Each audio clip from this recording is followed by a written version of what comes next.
Notícia exclusiva sobre a saída de Júlio Casares, bora trazer detalhes. Exclusivo também um jogador do São Paulo que vai receber 2 propostas do futebol europeu e trazer atualizações, Marcos Antônio e uma renovação que está prestes a acontecer de acordo com o clube.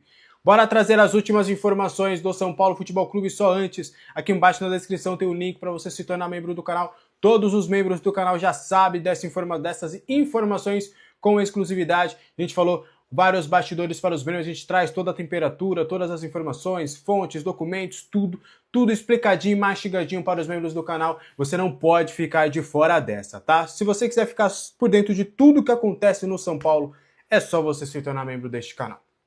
Bora lá falar sobre São Paulo Futebol Clube, bora trazer muitos detalhes, a situação, não perca esse vídeo. No final, eu vou falar uma informação importantíssima e exclusiva sobre o Júlio Casares. Só antes, vamos trazer o mercado da bola. O lateral esquerdo Nicolas tirou a cidadania espanhola e está na mira de 2 clubes da Europa.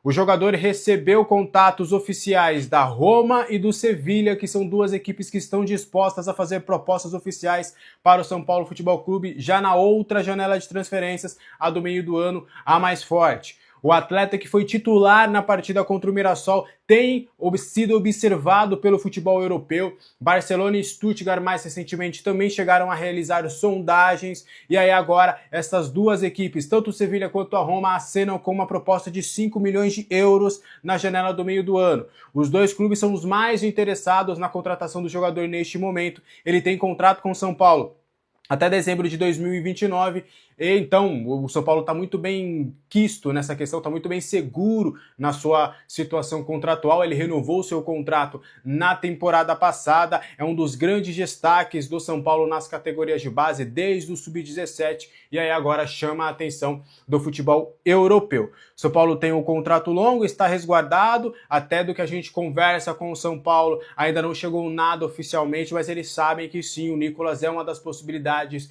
de vir propostas na próxima janela de transferências. As 2 sondagens, as 2 sinalizações iniciais estariam na casa dos 5 milhões de euros, o que daria hoje, na cotação atual, algo em torno de 32 milhões de reais. A expectativa é que essa proposta chegue na mesa do São Paulo na janela do meio do ano, e aí vai depender da diretoria que estiver disponível no São Paulo, se vai ou não querer evoluir em uma negociação. A multa contratual do Nicolas está em 60 milhões de euros, mais de 300 milhões de reais, mas o aceno dessas 2 equipes está em 5 milhões de euros. O Stuttgart, como a gente trouxe anteriormente, que fez sondagem, também é uma das equipes cotadas para fazer uma proposta oficial. Ele chegou, o Nicolas, a fazer um intercâmbio lá em Stuttgart também, agradou bastante os dirigentes de lá, mas essas 2 equipes que a gente trouxe com exclusividade são as principais interessadas na contratação do jogador. Titular da última partida, ainda não sabemos se ele será titular contra o São Bernardo, mas é um jogador muito promissor, sabe jogar de ala, já jogou numa segunda linha também do ataque e é prioritariamente lateral esquerdo, tem agradado muito ao Crespo nos treinamentos desde a temporada passada, é uma joia a ser lapidada pelo São Paulo Futebol Clube, mas a situação grave financeira que o São Paulo vive não nos faz descartar uma possibilidade desse negócio acabar acontecendo. Acho que seria um erro crasso você vender o Nicolas, que é um grande ativo, por apenas esse valor. Não sou contra vendas. O São Paulo, nessa situação financeira atual, só sairá dessa situação com uma gestão competente e com vendas de atletas. Mas não é uma venda a qualquer custo. O Nicolas tem capacidade para ficar, se consolidar, ter rodagem e aí se valorizar dentro do plantel para quem sabe depois, aí sim, valorizado e com uma bagagem no futebol brasileiro, ele possa sim render uma boa grana. Não vamos muito longe, vamos olhar para o vizinho Santos, que acabou de vender o lateral esquerdo Souza, que na minha visão em base era o mesmo nível do que o Nicolas. Acabou de vender para o Tottenham, que é uma grande equipe, por 15 milhões de euros. O triplo dessa sinalização que chegou ao staff do atleta e que pode ser uma proposta a chegar no meio do ano. Então, Precisamos de vendas? Sim, mas precisamos de vendas inteligentes. Então, por esses valores, eu, Alexandre, não faria negócio pelo Nicolas. Acho que ele pode render muito. Pode não ter tido uma grande atuação na última partida nos 45 minutos, mas é uma joia, precisa ser lapidado, precisa ser cuidado e acho que vai render muitos frutos ainda ao São Paulo. Tá comigo nessa ou você venderia por esses valores? Eu quero muito saber a sua opinião aqui nos comentários, tá? Bora avançar trazendo mais informações sobre o São Paulo. São Paulo avançou na renovação de contrato do volante Negrutti. A gente vai trazer alguns bastidores exclusivos, mas antes trazer a informação que foi dada primeiro pelo Valentim Furlan e também pelo Gabriel Sá. Lá na UOL, eles trouxeram que as conversas aconteceram na semana passada com o staff do jogador, é o mesmo staff, por exemplo, do Beraldo. As conversas estão muito bem avançadas, um contrato que está sendo conversado de 3 a 4 anos para essa renovação contratual. E aí, essa foi a informação dada pelos colegas e a gente vai trazer um pouquinho do que a gente apurou sobre esse cenário. Nas últimas semanas, meses, o Negrutti ele recebeu propostas de sondagens, melhor dizendo, de 3 equipes do futebol italiano. Essas 3 equipes não são das principais do futebol italiano, até do que eu soube de informação. 2 estão na Série B italiana e outra está na primeira divisão, mas está na segunda parte da tabela de classificação.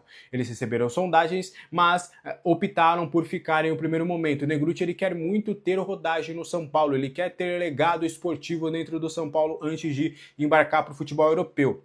Ele também tem o passaporte italiano, então ele também não contaria como um estrangeiro, seria um facilitador para um possível negócio para o futebol europeu. Mas a ideia do São Paulo é fazer essa renovação de contrato, até do que eu sei de informação, o Negrutti hoje é um dos salários mais baixos hoje do elenco atual, e aí essa renovação contratual vai fazer a sua multa disparar um pouquinho. O São Paulo acaba se preservando tanto do assédio do futebol brasileiro quanto também do futebol europeu. Essas 3 equipes sondaram, mas agora ele deve renovar esse contrato. Ainda restam conversas importantes, tá? O negócio está bem encaminhado, mas ainda existem conversas importantes a serem feitas para aí sim acabar evoluindo para uma renovação contratual de fato. Uma outra informação importante referente ao Negrutti é que o Crespo gosta muito do atleta e há uma perspectiva, uma expectativa nesse primeiro semestre do Negrutti começar a ter mais oportunidades atuando na sua função, que é a de volante. Ele chegou a quebrar um galho como zagueiro, mas agora com o Crespo tendo 6 zagueiros à disposição, ele já teve conversas com o Negrutti para que ele brigue por espaço atuando na sua função. O Negrutti quebrou um galho, mas agora vai voltar a brigar por espaço na sua função, que é a de volante. Negrutti foi um dos grandes destaques do São Paulo na última temporada pelo Sub-20, né? Acabou sendo o capitão, inclusive, do título da Copinha, mas ainda não conseguiu engatar uma sequência importante nos profissionais, mesmo tendo algumas boas exibições, como aconteceu contra o Fortaleza e também contra o Santos. Para mim, ele jogou muita bola contra o Santos. Aliás, muita bola contra o Fortaleza, mas contra o Santos acabou não comprometendo. Acredito que essa renovação é super importante. Acho que o Negrutti pode sim render bons frutos ao São Paulo. Acho que é muito importante você ter mais jogadores como o Negrutti dentro do elenco. Pode não ser um grande craque, aquele jogador que enche os olhos, que vai virar um super craque mundial, mas é um bom jogador e o São Paulo precisa de bons jogadores ao custo-benefício que tem o Negrutti dentro do São Paulo. Você gosta da renovação do Negrutti? Quero muito saber a sua opinião aqui nos comentários. O Flamengo é bom. Flamengo! O Flamengo vai para cima de Marcos Antônio logo após a votação ou não do impeachment do presidente Júlio Casares. O Flamengo quer muito a contratação do Marcos Antônio e eu, Alexander, ouvi de um dirigente do Flamengo de que uma possível chegada do Lucas Paquetá, uma negociação que o Flamengo tem feito junto ao West Ham, não vai atrapalhar em nada a contratação do Marcos Antônio. O Flamengo vê o Lucas Paquetá como um jogador de meio para frente, um jogador que vai jogar ou aberto pelos lados ou como um camisa 10, enquanto o Marcos Antônio seria para abrigar espaço com os 2 volantes que hoje tem no sistema de jogo do Felipe Luiz. O Flamengo, inclusive, está otimista na possibilidade da contratação do Marcos Antônio. Eles alegam que vão fazer uma boa proposta do ponto de vista financeiro. Tentei checar, conversei, fui atrás para saber de valores, eles ainda evitam trazer esses valores. Mas há um otimismo da parte do Flamengo de que o negócio pode sim acontecer.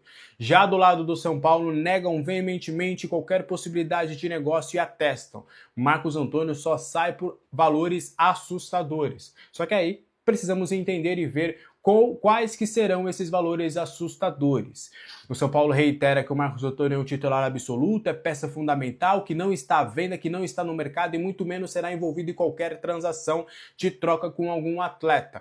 Ele é valorizado e permanece no São Paulo, pelo menos por enquanto. O São Paulo até ofereceu e deu a camisa 8 para ele, alegando titularidade, camisa 8, camisa importante, camisa histórica do São Paulo, para mostrar um quanto a diretoria atual quer e confia no Marcos Antônio.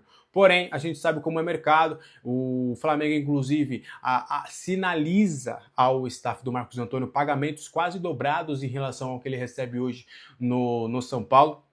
O staff do jogador e o jogador não querem se pronunciar oficialmente, mas o que a gente tem de informação é de que não vão forçar nenhuma saída. A expectativa dos dois é, olha, vamos ouvir o que o São Paulo quer fazer, a gente deixa tudo nas mãos do São Paulo, o atleta é feliz no clube, o atleta é São Paulino, chegou há pouco tempo, tem se destacado e ficou cotado para a seleção brasileira, acabou não indo, inclusive porque acabou se lesionando, então sabe da sua importância dentro do plantel, mesmo com todos os bastidores conturbados, existe sim o Marcos Antônio feliz dentro do clube por fazer e exercer a sua função como atleta de futebol no clube do coração, mas a gente sabe que o projeto hoje do Flamengo é vitorioso, é estável, então a gente não pode descartar 100% essa negociação. Então a gente trouxe as três partes para trazer a informação apurada, bonitinha para você. O que você acha disso tudo? Quero muito saber a opinião de vocês nos comentários, tá? Inclusive, eu tenho um áudio importante que eu vou soltar só para os membros do canal,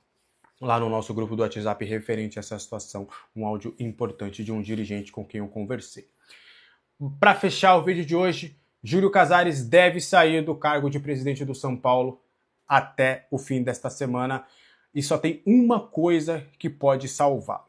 Bora explicar alguns detalhes e eu tomei muito cuidado para conversar com as pessoas, para ter tato, para entender de fato como é que está essa situação. Júlio Casares não responde, Júlio Casares não aparece, então nem quis realmente, evitei a fadiga de conversar com ele, até porque ele tem se preocupado mais em responder questões mais fortes, justiça e tudo mais. Mas o que eu tenho de informação é de aliados, pessoas que ainda são aliadas ao presidente Júlio Casares e de ex-aliados, de que o presidente Júlio Casares tem como a última cartada para não sair do cargo como presidente do São Paulo a queda da liminar que foi concedida pela Justiça. Já há um entendimento de que os votos acontecerão para o seu impeachment. E um ponto importante, do que eu tenho de informação, os votos acontecerão seja com um quórum de 75% ou seja com um quórum de 2/3 do Conselho. A principal questão que hoje assola e assusta o presidente Júlio Casares é a votação híbrida. Se a votação híbrida acontecer, fontes importantes do São Paulo, pessoas muito próximas, que já chegaram a ser um dos maiores aliados do presidente Júlio Casares no Conselho, me atestaram que se essa liminar não cair, o Júlio Casares pedirá renúncia, porque o impeachment será praxe, acontecerá, e a gente sabe que é pior ele ser empichado do que ele acabar renunciando ao cargo de presidente, porque ele continua ali no conselho, continua com seus benefícios de conselheiro, mas o impeachment aí mancha totalmente a situação dele nos bastidores, ele fica ali 15 anos, enfim, tem todas as regras ali para um presidente empichado. Então, a situação do Júlio Casares é essa. A única coisa que pode segurar é se os advogados do clube conseguirem derrubar essa liminar. Até do que eu conversei da parte jurídica do São Paulo em off, não vou revelar essa fonte, muito importante. Ela me fala que eles estão numa situação onde eles não têm uma confiança de que conseguirão derrubar essa liminar. Eles vão trabalhar, vão tentar, estão buscando os meios, já enviaram um recurso, já acreditam, né, a todo custo eles vão guerrear, eles vão batalhar até os últimos instantes. Mas não há um certo otimismo muito grande sobre isso. Do outro lado, da parte dos conselheiros de oposição, da parte da Amanda Nunes, que é a advogada que fez ali o pedido para conseguir essa liminar, já há um otimismo de que a liminar não será derrubada. Então, são essas questões, essas versões e que me atestam de que é isso. Presidente do São Paulo, Júlio Casares, se não derrubar a liminar, provavelmente, é quase certo, essas pessoas me cravaram de que ele pedirá a renúncia antes de sexta-feira. Então vamos aguardar as cenas dos próximos capítulos. O que você acha disso tudo? Informação quentinha, fresquinha, que a gente trouxe aqui para vocês. E, obviamente, os membros do canal souberam com exclusividade. O que você acha disso tudo? Deixa a sua opinião nos comentários. Está no Japão. Pode votar do Japão, onde ele estiver. Pessoas que não estariam possibilitadas de presencialmente comparecer ou estavam com medo de comparecer por conta de pressão de torcedores, presença de torcedores na frente do estádio, aquelas coisas todas que a gente ouviu nos últimos dias. Pessoas que não iriam fisicamente até o local por conta de receio. Dessa vez podem votar porque receberão o link e votarão da sua casa, dos seus escritórios, de onde quiserem. Pode estar na praia de férias, pode estar, como o Pinote está no Japão, pode votar de lá. E aí o seu voto vai ser contabilizado e provavelmente esse quórum de 191 mínimo dos 255 seria atingido. Para vocês terem uma ideia, na votação do orçamento, 213 votantes houveram. É muito difícil que você tenha exatamente 255 votantes, tá? Isso é realmente um cenário muito difícil. Quando a gente ouve que... eu já ouvi simulações de que do lado de Júlio Casares teriam em torno de 70 votos, 60 e poucos votos favoráveis a ele, ou seja, votando contra o impeachment, e do outro lado já ouvi alguma coisa entre 180 e pouco do lado da oposição, que teria, eu digo oposição assim, é porque é uma base de coalizão que foi dissidente, que era a situação que somou opositores e que hoje configuraria uma oposição porque estão contra a presidência. Então seria na faixa de 180 votos, mais ou menos, para a gente poder ter isso. É difícil saber exatamente quem vai votar e como vai votar, exatamente pela questão do voto secreto. Se fosse aberto, muita gente realmente teria talvez um outro tipo de conduta. Então, alianças que possam ser pertinentes de lado a lado, pode acabar acontecendo de chegar e falar, vou votar contra o impeachment e vota a favor. Pode dizer que vai votar a favor do impeachment e vota contra, porque ninguém vai saber depois. Então, esse é o cenário que a gente tem hoje. Eu não acredito que a gente vai ter 255 votos, deve ter bem menos do que isso. No último orçamento, repito, tivemos 213 votos, em que o orçamento foi aprovado, mas foi aprovado no limite do limite, e tivemos 213 já numa disputa acirradíssima no final de 2025. Para agora, essa questão do impeachment deve ter um número até maior de votos do que 213, mas também não deve chegar nem perto de 255. Deve faltar bastante gente ainda desses 255, pelo menos é o que se projeta nos bastidores de parte a parte. Mas existe hoje, de fato, um otimismo gigantesco da oposição de que derrubarão Júlio Casares na sexta-feira. E, neste meio tempo, eles trabalham já não só a oposição, porque, repito, hoje tem a coalizão com dissidentes, tem oposição junta, tem muita gente do outro lado agora, que não é o lado do Júlio Casares, agora a gente tem que desmembrar bem isso, e que de alguma forma se torna oposição, para assumir com o Macis. O Macis, que tem o seu grupo político, tem pessoas que estão ao lado dele e que o demoveram até então da ideia há pouco tempo. Ele não queria assumir de jeito nenhum, ele abriria mão disso e encaminharia para as mãos do Outem, que é o presidente do conselho, como aconteceu na época do Carlos Miguel Aidar. Se vocês lembram bem, é bom a gente relembrar esses pequenos detalhes, porque isso faz parte da história do São Paulo e neste momento isso tem um peso. Na época, o Casares não o Aidar não tinha mais vice-presidente, até porque já tinha sido Casares, depois assumiu mais um que também acabou abrindo mão, agora não me lembro quem foi. E aí acabou ficando o presidente do Conselho Deliberativo como o presidente interino, que era o Leco. E como vocês lembram bem, isso tem uma importância significativa, não à toa, tanto que o Leco, depois de acho que 180 dias, ele convocou, eu não me lembro se são 90 ou 180 dias, mas ele convocou eleições contra o Newton do Chapéu na época, que foi o candidato único de oposição. O Leco venceu essa eleição, ele virou presidente até do final de 2015, ele ficou presidente até abril de 2017, e em abril de 2017 ele comandou o São Paulo, ele foi eleito por uma diferença pequena de votos contra o Pimenta e ficou como presidente até 31 de dezembro de 2020, que foi quando entrou o Júlio Casares. Essa é uma retrospectiva para a gente entender o cenário, para vocês entenderem como funciona. Neste caso, o Maciz estaria se preparando com a assessoria de seus aliados políticos e das pessoas mais próximas para assumir a cadeira de presidente. Essa é a informação que eu tive, que o Maciz ele não estava preparado para isso, mas ele se cercou de aliados e pessoas da confiança dele que o auxiliariam nesse processo de assumir o São Paulo, que seria, óbvio, sob fogo cruzado. Lembrando que o São Paulo está com uma crise não só institucional fora do campo, sobre dezenas de acusações e investigações, como com problemas dentro de campo. Existe um forte rumor de que o Muricy pedirá para sair do São Paulo. É mais uma figura representativa que estava ali, representava o futebol, está de licença médica já faz tempo, fará algumas cirurgias e pode ser que se desligue do São Paulo nesses próximos tempos e pode gerar um efeito cascata de saídas também e demissões.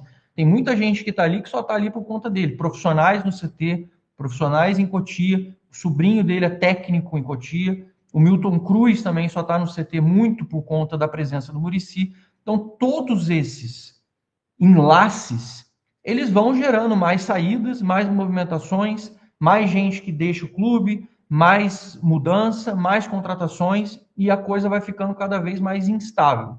Eu perguntei ontem com relação à questão dos salários dos jogadores, que é uma das maiores polêmicas que estão rolando. A informação que eu recebi foi: o fluxo de pagamento combinado com os jogadores está mantido para o mês de janeiro, como tinham sido organizados. Então, que fluxo é esse? Eu ainda perguntei, mas isso significa o quê? Significa quantos pagamentos vão ser feitos, quantos vão estar atrasados, está atrasado mesmo, como é que está sendo feito? A única resposta que eu recebi foi: o fluxo combinado com os jogadores está mantido.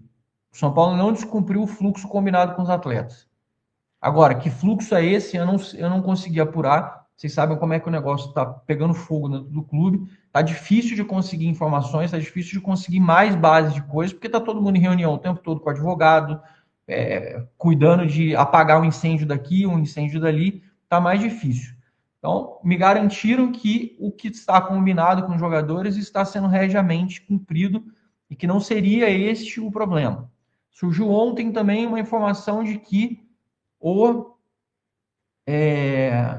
São Paulo pensaria em demitir o Crespo por conta do seu alto salário. Tá? Foi uma matéria que surgiu aí, todo mundo manda para fazer as coisas, e que o Guto Ferreira, só posso rir, seria o nome de escolha da diretoria de São Paulo para substituir o Hernan Crespo, porque o salário dele é mais baixo. Gente, aí isso eu perguntei e assim, a mesma reação que eu estou tendo aqui foi a mesma reação que eu tive. Ninguém falou absolutamente nada sobre demitir o Crespo e contratar Guto Ferreira. Isso não quer dizer que o Crespo não vai cair daqui a 2 jogos se ele tomar 2 pancadas contra São Bernardo e contra Corinthians. Pode ser que o Maciz assuma e alguém chegue na cabeça dele e ele como presidente, ele fale: não quero o Crespo, não estou sentindo confiança e quero contratar o Mano Menezes para ser técnico do São Paulo. Mas esse papo de que hoje a diretoria do São Paulo pensa em demitir o Crespo e colocar o Guto Ferreira, eu posso garantir para vocês que não é verdade, isso é mentira. Ah, mas amanhã pode ser que entre, então eles tragam o Rafinha de volta, pode ser que eles tragam o Lugano, pode ser que eles tragam de volta o Raí, pode ser que eles tragam... Não sei o que vai vir com o Maciz, tá? Não sei. A única coisa que eu sei é que tem gente com ele já se preparando para o caso dele assumir na sexta-feira e quais os próximos passos. Ele já tem uma galera do lado dele, já falando com ele sobre os passos que ele deve assumir e as decisões iniciais que ele deve tomar de ir para o CT, a conversar com os jogadores, de falar com o pessoal do administrativo, de tomar as decisões em Cotia, quem ele vai botar para cuidar de cada coisa, caso ele realmente assuma. Essas coisas já estão sendo faladas, eles já estão montando o panorama para assumir como se o Júlio Casares fosse cair, para não ser pego de surpresa e falar: agora virei presidente, deixa eu ver o que eu vou fazer. Não, já estão falando sobre isso, já estão se preparando e, inclusive, já ouvi algumas coisas relacionadas a isso, mas acho que é muito precoce, porque a semana promete mesmo, principalmente porque a defesa de Júlio Casares já sinalizou com uma reunião ontem à noite em uma contraofensiva de tentar derrubar essa liminar concedida pela juíza E se essa liminar cai, volta tudo de novo ao processo na estaca zero que estava antes. Se a liminar não cair, eles estudam judicializar ainda mais o processo. Então, a judicialização do processo. Eu não sou advogado e eu não entendo muito bem dos trâmites dos meandros. A única coisa que eu ouvi é que agora virou, cara, o negócio tá feio. Porque com a judicialização, com o envolvimento da justiça no trâmite, pode acontecer da votação, uma das coisas que eu vi, pode acontecer, por exemplo, da liminar não cair, da votação ser feita na sexta-feira e depois entrar um juiz e derrubar a decisão e a votação de sexta-feira não ter validade, Júlio Casares voltar ao poder e depois ter que acontecer tudo de novo. Ou seja, o São Paulo virou um caos. Esse é o fato da história. Virou um caos total, um caos absoluto. A instabilidade política, porque volto a repetir, é uma liminar que foi concedida, não é uma decisão, você ainda tem como recorrer, você ainda tem como tentar derrubar, se derruba, depois a oposição vai tentar também correr atrás de fazer de novo, ou seja, essa semana vai ser um tabuleiro de xadrez, com movimentação de parte a parte, é muita gente envolvida, são muitos advogados, muitos juristas, e a coisa não tende a parar por aí.